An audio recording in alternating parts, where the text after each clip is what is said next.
Hi guys, welcome to Ask the Expert, where we find experts and ask them our most pressing questions about all things concerning beauty, health, and wellness. First up, facial Gua Sha.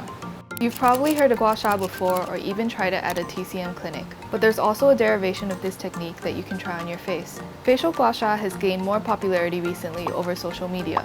But what does it do exactly? Does it hurt? Will it make your skin red? And how do you do it yourself at home? We decided to ask an expert and find out more.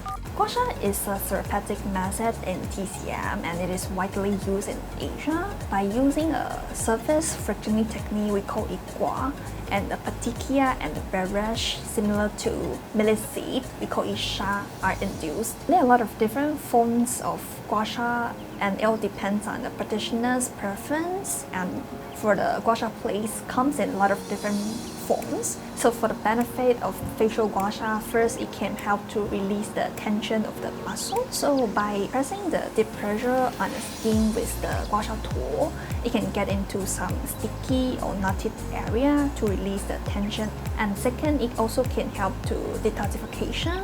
So Gua Sha can help to remove the blockage and remove the qi stagnation in the meridian channel. It can help to glow our skin, let's say no flow, no glow.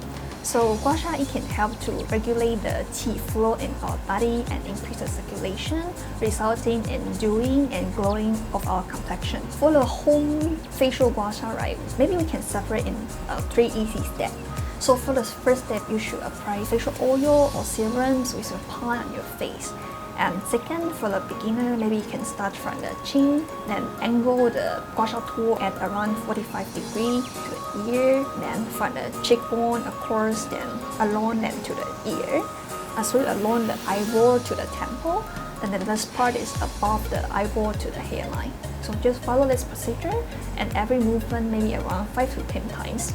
So I just finished trying out the facial Gua Sha treatment, and on a scale of 1 to 5, 5 being extremely painful, I would probably rate it at a 1. It definitely was not as painful as I thought it would be, except for the parts where it was a little more sensitive, especially around the right cheek area.